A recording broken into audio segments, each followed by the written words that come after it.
Des commerces informels de fruits se développent dans la capitale de Libreville. Avocats, citrons, oranges, mangues, la liste n'est pas exhaustive. La plupart des marchands de fruits, notamment les détaillants, s'approvisionnent au quartier Petit Paris, encore appelé le Conteneur.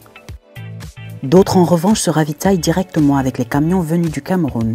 Et pour faire face aux difficultés, certaines commerçantes se regroupent en association pour acheter en gros et se partager la marchandise pour avoir une petite marge de bénéfice. On peut dire ça parce que comme on se retrouve là-bas, si on trouve la marchandise, on se regroupe, on paye. Après maintenant, on se divise ça.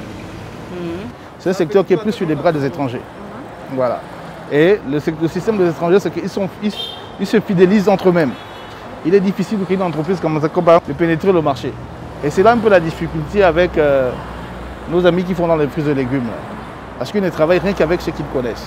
Comme la relation se passe très bien, on les livre et ils payent normalement. Parfois, on est obligé de faire un peu des dépôts-ventes. Les dépôts-ventes, c'est juste qu'on dépose. Si c'est dans la laitue, on va dire la laitue, on compte le nombre de pieds. On a déposé, on compte le nombre de pieds. Et eux, c'est par rapport à la vente aussi. Ces marchands de fruits et légumes font dans l'informel pour certains, car ils n'ont tout simplement pas de place attribuée par la mairie afin d'exercer leur activité dans la norme. Cette maman, par exemple, est vendeuse de fruits et légumes au quartier Glace depuis 28 ans.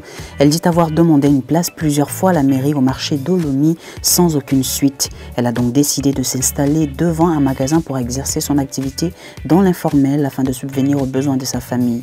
Situation assez difficile pour cette mère qui n'a pas de soutien parental. Ici, là, à Glace, ça fait 28 ans. J'étais d'abord au grand marché de Montboîte. Après, je suis venue ici, là, on m'a donné la place ici, là. Ça fait déjà 28 ans. Seulement qu'à la bouche, seulement l'argent, oh, donne l'argent, c'est ça seul. De nous trouver la place, il n'y a pas. On part là-bas, au Lumi, là-bas, les gens de là-bas nous chassent. C'est ça, on ne part pas là-bas, on est déjà habitué. Ancienne boulangerie de Glace. A contrario, pour d'autres, être dans l'informel est plutôt normal. Ils ne s'inquiètent pas de cette vente clandestine de fruits. Vous avez déjà certainement croisé ou vu ces vendeurs ambulants avec des sachets transparents pleins de citrons, mandarines ou autres fruits. Ces vendeurs qui frôlent le danger à tout moment en s'exposant sur la route pour écouler leurs marchandises sous un soleil tapant. Nous avons bien évidemment essayé de les interviewer sans succès. Aucun d'entre eux n'a voulu répondre à nos questions. Cependant, nous nous sommes tournés vers le maire du 4e arrondissement, M. Axel Ayenouin, pour nous édifier sur le statut de ces vendeurs ambulants et de nous dire ce que pense la mairie du 4e à propos de ces vendeurs ambulants. Bonjour, bonjour, Axel Jason, Denis Ayenouin, le maire du 4e arrondissement de la commune de Libreville, le maire du Bonheur. C'est un phénomène qui existe depuis pas mal de temps.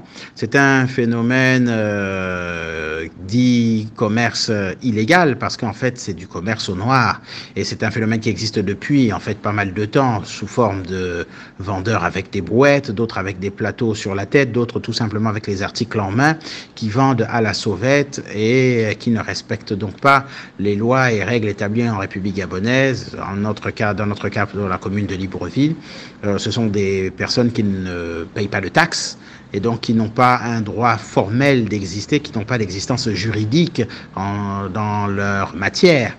Et ces vendeurs qui parfois vendent sur les routes, sur les espaces publics, qui parfois occasionnent les embouteillages et même l'insécurité. Donc effectivement, c'est un phénomène plutôt à combattre.